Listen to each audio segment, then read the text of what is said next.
Consultation யார் யாருக்கெல்லாம் வேணுமோ கமெண்ட் செக்ஷனில் சொல்லுங்கள். நம்மளோட சப்ஸ்கிரைபர்ஸ்க்கு ஃப்ரீ கன்சல்டேஷன் இருக்குது. நம்மளோட சேனலை சப்ஸ்கிரைப் பண்ணிவிட்டு கமெண்ட் செக்ஷனில் சொல்லுங்கள். திருமண பொருத்தம் பார்க்கணும், மேரேஜ் மேட்சிங் பார்க்கறதுக்கு தெரியல அப்படின்னா நீங்கள் வந்து கமெண்ட் செக்ஷனில் உங்களோட கேள்விகளை நீங்கள் வந்து கேட்கலாம். ஸோ இன்றைக்கி வந்து பார்த்தீங்க அப்படின்னா நம்ம முக்கியமான 2 விஷயங்களை பார்க்குறோங்க. மேரேஜ் மேட்சிங்கில் இந்த 2 விஷயம்தான் வந்து மாறி மாறி மக்கள் மனதில் ரொம்ப குழப்பத்தை ஏற்படுத்திகிட்ருக்கு. சில விஷயங்களும் பொய்ன்ற விஷயத்தையும் உண்மைன்னு சொல்லி நம்புகிறாங்க. அது என்ன அப்படின்னா 2 முக்கிய பொருத்தங்கள் என்ன, சரிங்களா? 10 பொருத்தம் இருக்குங்க. திருமண பொருத்தம் நீங்கள் பார்க்குறீங்க அப்படின்னா அதில் வந்து 10 பொருத்தங்கள் இருக்குது. அந்த 10 பொருத்தங்களில் 2 பொருத்தங்களுக்கு மட்டும் நம்ம ஆளுங்க ரொம்ப இம்பார்ட்டன்ஸ் கொடுக்குறாங்க, சரிங்களா? அந்த பொருத்தங்கள் இல்லாமலே திருமணம் பண்ணலாமா? அதுக்கு சாத்தியக்கூறுகள்லாம் என்ன? எனக்கு ரஜ்ஜு பொருத்தம் இல்லை, யோனி பொருத்தம் இல்லை, ஸோ இந்த 2 பொருத்தமே இல்லாமல் திருமணம் பண்ணலாமா? ஏன்னா நம்ம ஆளுங்க என்ன சொல்கிறாங்கன்னா இது 2மே இல்லைன்னா மேரேஜ் லைஃப் வந்து ப்ராப்ளம் வந்துடும் அப்படின்னு சொல்கிறாங்க. ஸோ நம்ம இந்த வீடியோவில் என்ன பார்க்க போகிறோம் அப்படின்னா இந்த 2 பொருத்தமே இல்லாமல் திருமணம் எப்படி பண்ணலாம். இந்த வதந்திகளையும் பொய்களையும் நீங்கள் நம்பாதீங்க. அதுக்கான ஒரு எக்ஸாம்பிளோட, வாழ்க்கையோட நிதர்சனமான உண்மைகளோட நான் உங்களுக்கு இந்த வீடியோவை எடுத்துகிட்டு வந்திருக்கேன். நிறைய ரிசர்ச்சுக்கு அப்புறம் நம்ம வந்து இதை பற்றி நம்ம பேச போகிறோம், சரிங்களா? ஸோ அதுக்கப்புறம் பார்த்தீங்கன்னா செவ்வாய் தோஷம் உண்மையிலே என்ன, எங்கெங்க இருந்தால் செவ்வாய் தோஷம், எங்கெங்க இருந்தால் ராகு கேது தோஷம், அது உண்மையிலே என்ன, செவ்வானா என்ன அப்படின்றது வந்து நம்ம செகண்டாக பார்க்குறோம். தென் நம்ம என்ன பார்க்குறோம் அப்படின்னா 2 விஷயம் ரொம்ப முக்கியங்க. தாம்பத்தியமும் செக்ஷுவல் கம்பேட்டபிலிட்டிக்கும் 8ஆம் வீடு பார்க்கணும். அதே மாதிரி திருமண உறவு நீடிக்க வந்து 8ஆம் வீடு 12ஆம் வீடு. ஸோ இந்த விஷயங்கள் தான் நம்ம இந்த வீடியோவை ஃபுல்லாக பார்க்க போகிறோம்.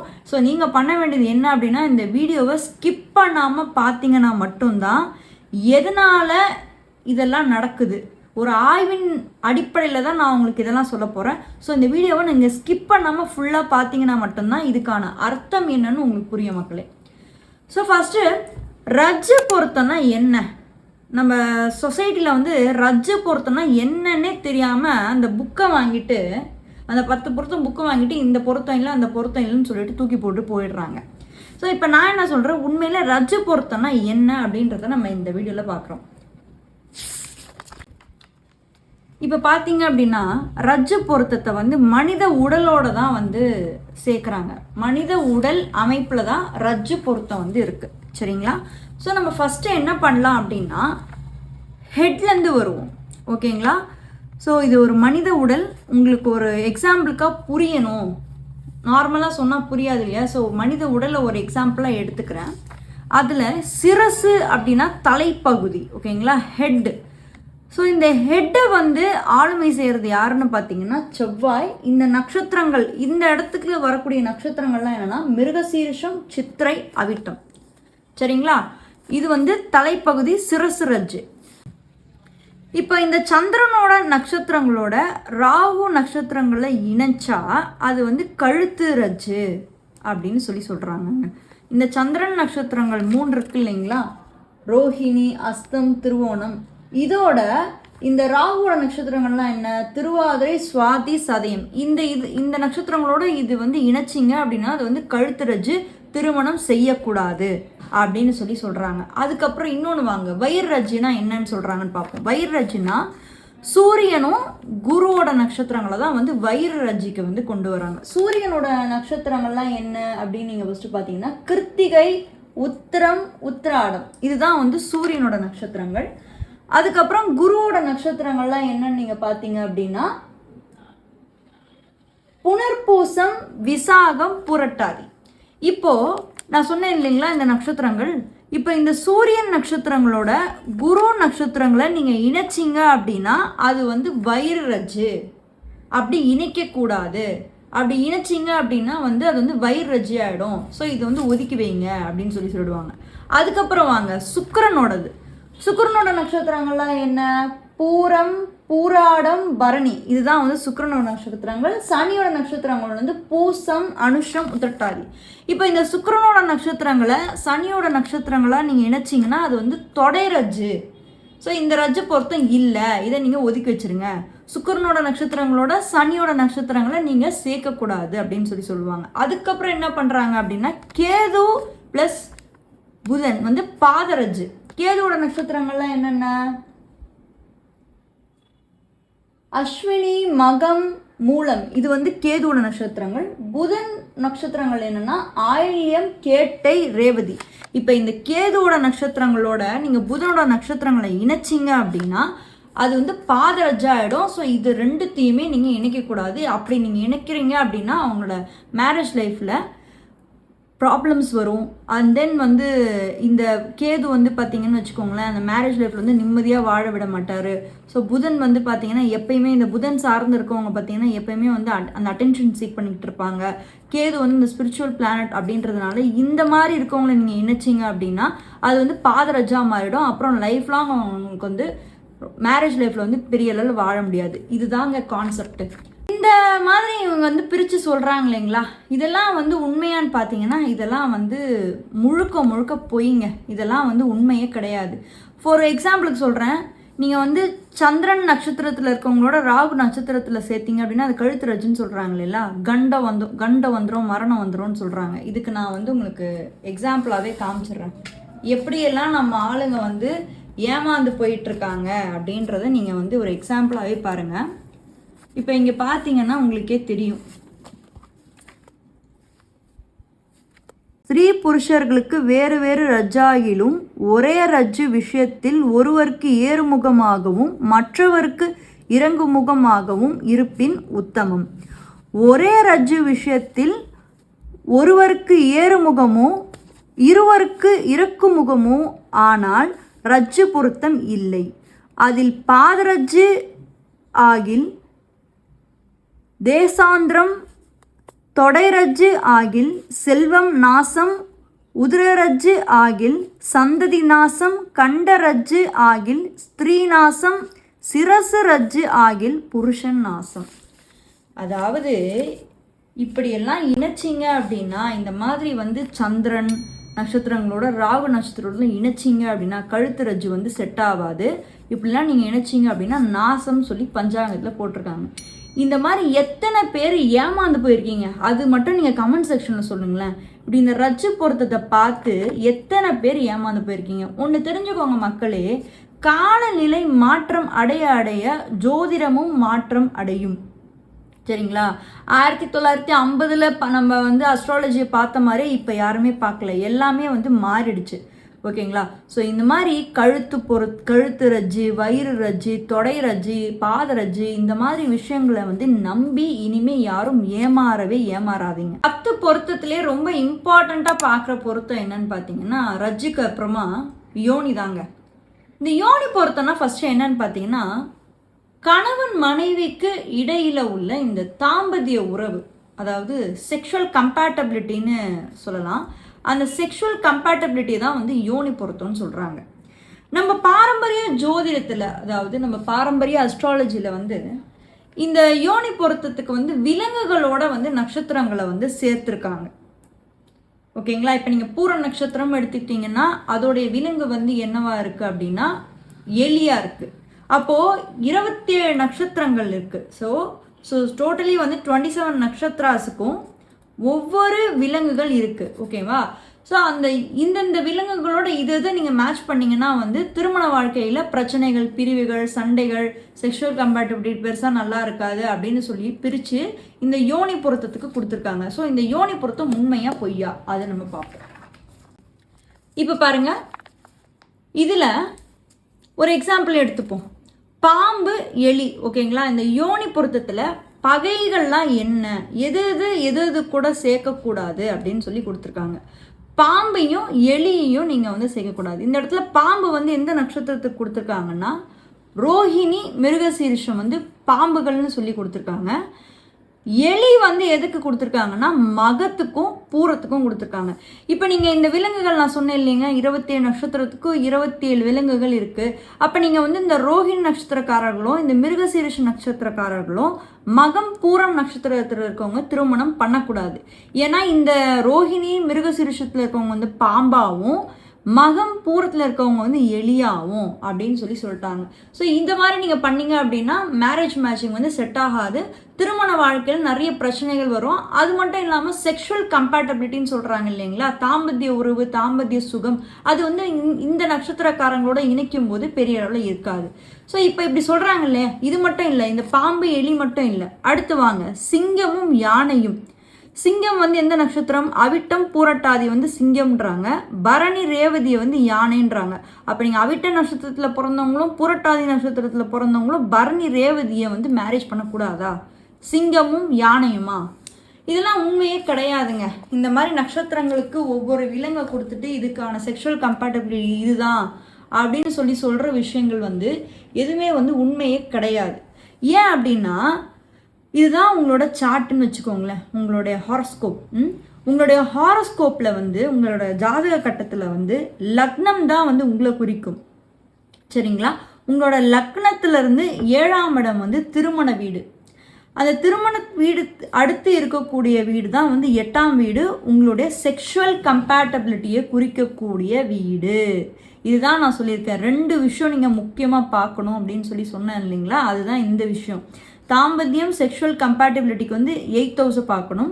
திருமண உறவு நீடிக்க வந்து 8th ஹவுஸ் ப்ளஸ் 12th ஹவுஸை நீங்கள் பார்க்கணும். 8ஆம் வீடு ப்ளஸ் 12ஆம் வீடை வந்து நீங்கள் வந்து பார்க்கணும்.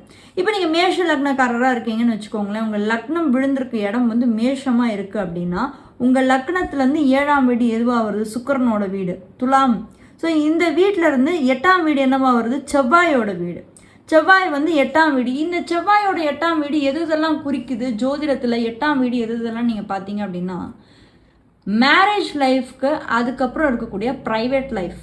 சரிங்களா? Sexual compatibility, private life, husband ஒய்ஃபுக்குள் இருக்கக்கூடிய அந்த ஜாயிண்ட் அசர்ட்ஸ்ன்னு சொல்லுவாங்க இல்லையா, 2 பேரும் எந்த அளவுக்கு அசர்ட்ஸ் சேர்க்குறாங்க, திருமண பந்தத்தோட யூனியன்ஷிப், லாங்கிட்டிவிட்டி ஆஃப் மேரேஜ், உங்கள் திருமண பந்தத்தின் உறவு வந்து எவ்வளோ தூரம் நீடிக்கும், அதில் சந்தோஷம், மகிழ்ச்சி, ஹாப்பினஸ், இந்த எல்லா விஷயமும் வந்து பார்த்திங்கன்னா 8ஆம் வீட்டை வச்சு தான், 8ஆம் வீட்டின் அடிப்படையில் தான் நடக்கும்.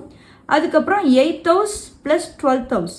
ஸோ 12th ஹவுஸ் வந்து பார்த்திங்கன்னா எஸ்பெஷலி வந்து அயன சயன போகஸ்தானம். இது மேஷ லக்னத்துக்கு மட்டும் இல்லை, எந்த லக்னமாக வேணா இருக்கட்டும். நீங்கள் ரிஷப லக்னக்காரராக இருந்தீங்க அப்படின்னா உங்களோட 12ஆம் வீடு வந்து உங்களோட வந்து செக்ஷுவல் லைஃப்பை குறிக்கும், உங்களுடைய வந்து மேரிட்டல் லைஃபோட அந்த இம்பார்ட்டன்ஸை வந்து குறிக்கக்கூடியது. ஸோ எந்த லக்னமாக நீங்கள் இருந்தாலும் உங்கள் லக்னத்திலிருந்து 12ஆம் வீடு எதுவோ அந்த வீடு தான் வந்து உங்களோட செக்ஷுவல் ப்ரைவேட் லைஃப், அயன சயன போகஸ்தானம். ஏன்னா இந்த வீட்டில் தான் வந்து சுக்கிரன் உச்சம் அடைகிறார். ஸோ சுக்கிரனாலே என்னது? ஹாப்பினஸ், சந்தோஷம், அளவு கடந்த ஒரு ஹாப்பினஸ். ஸோ நீங்கள் வந்து இந்த மாதிரி நட்சத்திர பொருத்தங்களை பார்த்து இனிமே ஏமாற வேண்டாம் அப்படின்னு சொல்லிட்டு தான் இந்த ஒரு ஆய்வின் அடிப்படையில் தான் நான் உங்களுக்கு இந்த ஒரு ரிசர்ச்சை கொடுத்துருக்கேன். ஏன் அப்படின்னு நீங்கள் பார்த்தீங்கன்னா, இந்த நட்சத்திர பொருத்தம் வந்து ஜஸ்ட்டு 1% மட்டும்தான் சரி வரும். நல்லா தெளிவாக புரிஞ்சுக்கோங்க. இப்போ நம்ம பார்த்தோம் இல்லையா, மிருகத்துக்கும் இந்த மிருகத்துக்கும் அந்த மிருகத்துக்கும் சேர்க்கக்கூடாது, சிரசுரஜு காலுக்கு ஒன்று கழுத்துக்கு ஒன்று அப்படின்னு சொல்லி இந்தந்த நட்சத்திரங்களும் அந்த நட்சத்திரம் சேர்க்கக்கூடாது அப்படின்னு சொல்லி வச்சுருக்காங்க இல்லைங்களா. இது வெறும் ஜஸ்ட்டு 1% தான். மேரேஜ் மேட்சிங் அப்படின்றது நட்சத்திரங்க பொருத்தங்களால் கிடையவே கிடையாது. நட்சத்திர பொருத்தங்களுக்கும் மேரேஜ் மேட்சிங்க்கும் சம்பந்தம் கிடையாது. ஜாதக பொருத்தம் அடிப்படையில் தான் வந்து மேரேஜ் மேட்சிங்கே நடக்கும்.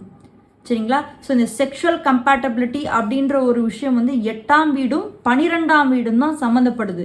யாரோட ஜாதகமாக இருக்கட்டும், உங்களோட ஜாதகத்தில் நீங்கள் பார்த்து தெரிஞ்சுக்கணும் உங்களோட மேரேஜ் லைஃப் எப்படி இருக்குது, உங்களோட பர்சனல் லைஃப் எப்படி இருக்கும், ஆஃப்டர் மேரேஜ் லைஃப் எப்படி இருக்கும் அப்படின்னா இந்த 2 வீடுகள் தான் இம்பார்ட்டண்ட்டாக நீங்கள் வந்து பார்க்கணும். இதில் இருக்கக்கூடிய கிரகங்கள் எந்த அமைப்பில் இருக்குது, பலவீனமாக இருக்கா இல்லை பலமாக இருக்கா, 8ஆம் வீட்டோட அதிபதி வந்து மேஷ லக்னத்துக்கு செவ்வாய் பலமாக இருக்காரா பலவீனமாக இருக்காரா, அதே மாதிரி 12ஆம் அதிபதி மேஷ லக்னத்துக்கு குரு பலமாக இருக்காரா பலவீனமாக இருக்காரா, இதனுடைய அடிப்படையில் தான் உங்களுடைய மேரேஜ் லைஃபோடைய லாங்கிட்டிவிட்டி, அதாவது திருமண உறவு நீடிக்க இந்த 2 வீட்டுகளோட அமைப்பை தான் நீங்கள் பார்க்கணும்.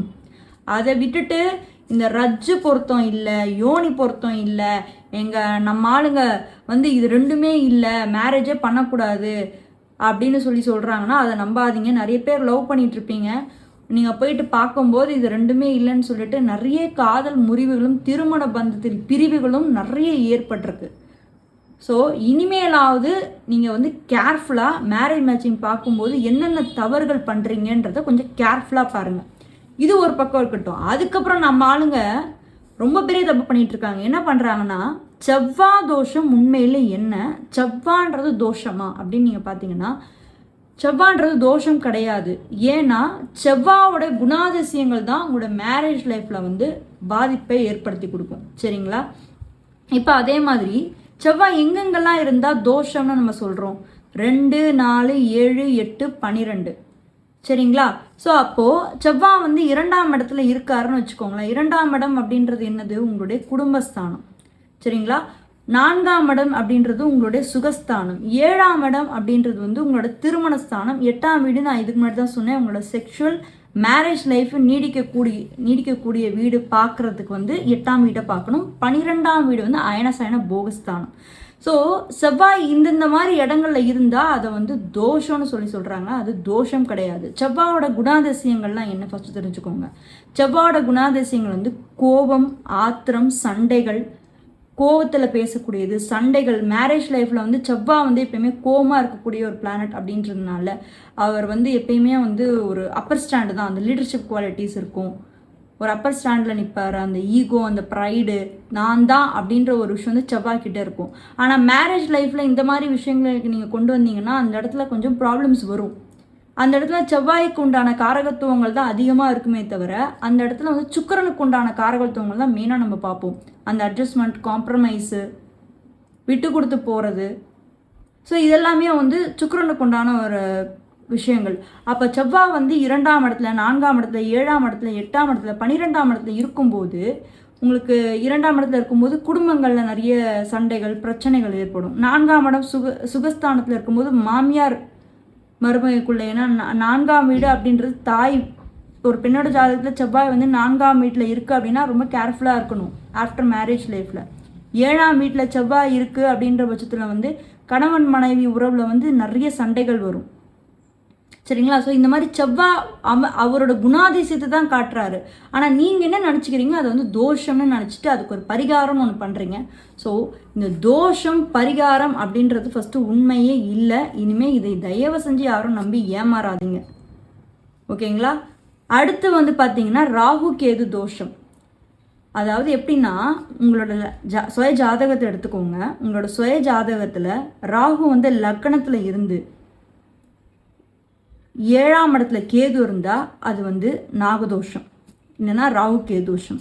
அதே மாதிரி உங்களோட லக்னத்துலேருந்து 2ஆம் இடத்துல வந்து ராகு இருந்து 8ஆம் இடத்துல வந்து கேது இருந்துச்சுன்னா அது வந்து நாகதோஷம், இல்லைன்னா ராகு கேதோஷம்.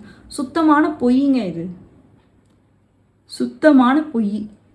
ஏன்னா தோஷங்கள் அப்படின்னு ஒன்று கிடையவே கிடையாது. ராகு கேது பாவ கிரகங்கள் தான். ஆனால் 2ஆம் இடத்துல அவர்கள் அமரும்போது, இல்லை 8ஆம் இடத்துல ராகு கேது அமரும்போது அவர்கள் எந்த சாரத்தில் இருக்காங்க? சுப கிரகங்களோட பார்வை அவங்க மேலே விழுதா, அசுப கிரகங்களோட பார்வைகள் விழுதா, எந்த கிரகங்களோட நட்சத்திர சாரத்தில் இருக்காங்க, இப்படி அத்தனை விஷயத்தையுமே பார்க்காம வெறும் வந்து லக்னத்துலேருந்து 7ஆம் இடம், 2ஆம் இடத்துலேருந்து 8ஆம் இடம் இப்படி வந்து சொல்கிறதுனால எத்தனை பேரோட மேரேஜ் லைஃப் வந்து பார்த்திங்கன்னா டிலே ஆகுது. நிறைய குடும்பங்கள் இதுனே பிரிஞ்சும் போயிடுறாங்க. ஐயோ உனக்கு நாகதோஷம் இருக்கே, நாகதோஷம் இருக்க பையனை பார்த்து தான் கல்யாணம் பண்ணணும், இல்லைனா பண்ணக்கூடாது, இப்படி சொல்லி சொல்லி பார்த்தீங்கன்னு வச்சுக்கோங்களேன், நிறைய பேருக்கு வந்து இதில் நிறைய ப்ராப்ளம்ஸ் வருது. அதனால நான் என்ன சொல்கிறேன், இந்த 2 விஷயங்களும் ஃபஸ்ட்டு நீங்கள் அவாய்ட் பண்ணிக்கோங்க. மெயினான விஷயங்கள் என்ன அப்படின்னா, இந்த 8ஆம் வீடு 12ஆம் வீடு தான் நீங்கள் வந்து பார்க்க வேண்டிய வீடு. அண்ட் தென் மெயினாக நீங்கள் பார்க்க வேண்டிய திருமணத்துக்கு வந்து 7ஆம் வீடு. சரிங்களா? 7th house. ஸோ இதுதான் 8, 12, 7 இந்த வீடுகளை பார்த்து நீங்கள் என்ன ஏதுன்றது தெரிஞ்சுக்கலாம். ஆனால் அதை விட்டுட்டு தோஷங்களுக்கு இனிமேல் யாரும் இம்பார்ட்டன்ஸ் கொடுக்காதீங்க. தோஷத்துக்கு இம்பார்ட்டன்ஸ் கொடுத்து ஏமாறாதீங்க. சரிங்களா? உங்களுக்கு கன்சல்டேஷன் வேணும் அப்படின்னா கமெண்ட் செக்ஷனில் வந்து எனக்கு வந்து சொல்லுங்கள், எனக்கு வந்து கன்சல்டேஷன் வேணும், இல்லை நம்ம சேனலில் வந்து உங்களுக்கு பிடிச்சிருக்கு அப்படின்னா கமெண்ட் செக்ஷனில் வந்து சொல்லுங்கள். சேனலை லைக் பண்ணுங்கள், முடிஞ்ச அளவுக்கு வந்து ஷேர் பண்ணுங்கள். உங்களோட இன்ஃபர்மேஷனும் உங்களோட நாலேஜும் வந்து ஷேர் பண்ணுங்கள். ஸோ நிறைய பேருக்கு தெரியட்டுமே, இந்த அவேர்னஸ் நிறைய பேருக்கு இல்லாமலே இருக்குது. ஸோ நிறைய பேருக்கு தெரியட்டும் இந்த awareness. So thank you so much for வாட்சிங். ஸோ நம்ம சேனலில் வந்து நீங்கள் மற்ற வீடியோஸ் பார்க்கல அப்படின்னா பாருங்கள் மக்களே. நன்றி. நான் உங்களோட இன்னொரு சுவாரஸ்யமான இன்ட்ரெஸ்டிங்கான வீடியோட நான் உங்களை சந்திக்கிறேன்.